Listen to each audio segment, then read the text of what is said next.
Assalamualaikum warahmatullahi wabarakatuh. Perkenalkan, nama saya Siti Insania. Saya dari Universitas Terbuka Jakarta, UGSD. Saya berada di semester 3. NIM saya 8776 36106.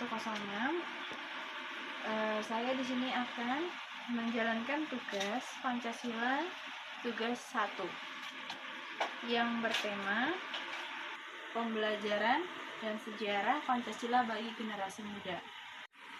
Pendahuluan Pancasila.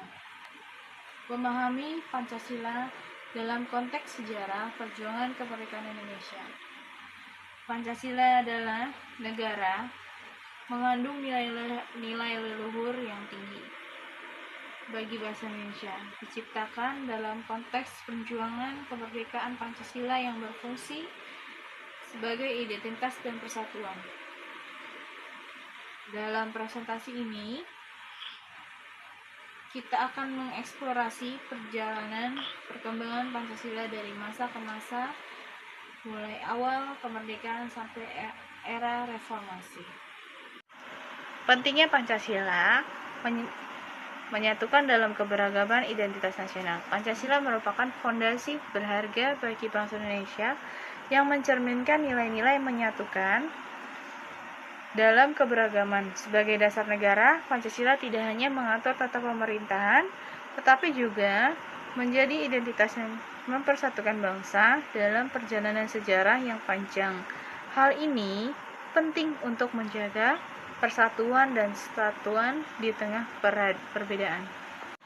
Awal kemerdekaan 1945, proklamasi kemerdekaan. Di 1949, pembentukan RIS oleh pemerintah. 1950, pengakuan kedaulatan Indonesia. Ada sidang BPUPKI, ada dokumen sejarah. Contohnya ada di PPT yang di atas ini. Masa RIS yang mempengaruhi federalisme dan tantangan. Federalisme ini ada di foto di PPT ini. Masa depan demokrasi. Interpresentasi Pancasila dan peran Soekarno dalam kebangkitan politik Indonesia pada masa demokrasi termimpin.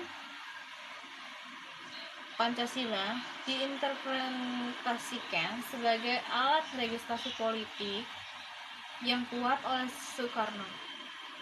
Dalam konteks ini, konsep monopol USDEK menjadi dasar sebagai pengembangan kebijakan dalam ideologi yang berupaya berinteraksikan nilai-nilai Pancasila dalam setiap kehidupan bangsa dan negara. Suasana politik masa demokrasi terpimpin ada dicontoh di gambar. Pancasila sebagai legitimasi politik. Legitimasi politik berfungsi sebagai Pancasila itu sebagai landasan ideologi dalam politik. Pancasila dalam Orde Baru. Ada stabilisasi Pancasila as full for stability. Ada P4 program education to isi Pancasila vacation.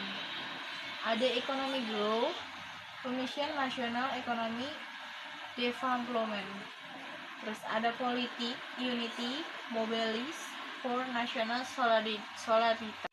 Ada penegasan Pancasila sebagai asas tunggal, yaitu asas tunggal sebagai landasan ideologi negara.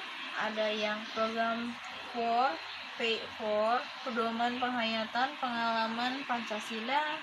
Ada stabilitas politik Pancasila sebagai alat pengendali politik. Ada kontrol politik yang dikritik terhadap pengguna Pancasila. Transformasi Pancasila di era reformasi. Relevansi Pancasila. Revision Vital for National Unity Today. Kesimpulannya di sini adalah Pancasila mengalami berbagai interpretasi dan implementasi sepanjang sejarah Indonesia. Setiap masa memiliki tantangan dan dinamika yang tersendiri dalam mengamalkan Pancasila. Pentingnya itu memahami sejarah untuk memperkuat pemahaman penghayatan terhadap nilai leluhur, mengimplementasi Pancasila secara kontekstual relevan dengan tantangan zaman. Harapannya, Pancasila tetap menjadi landasan ideologi yang mempersatukan bangsa Indonesia dalam keberagaman. Generasi muda sebagai garda terdepan dalam menjaga mengamalkan Pancasila. Sekian dari presentasi saya. Kalau misalkan ada kurang, dimohon maafkan. Sekian dari saya. Wassalamualaikum warahmatullahi wabarakatuh.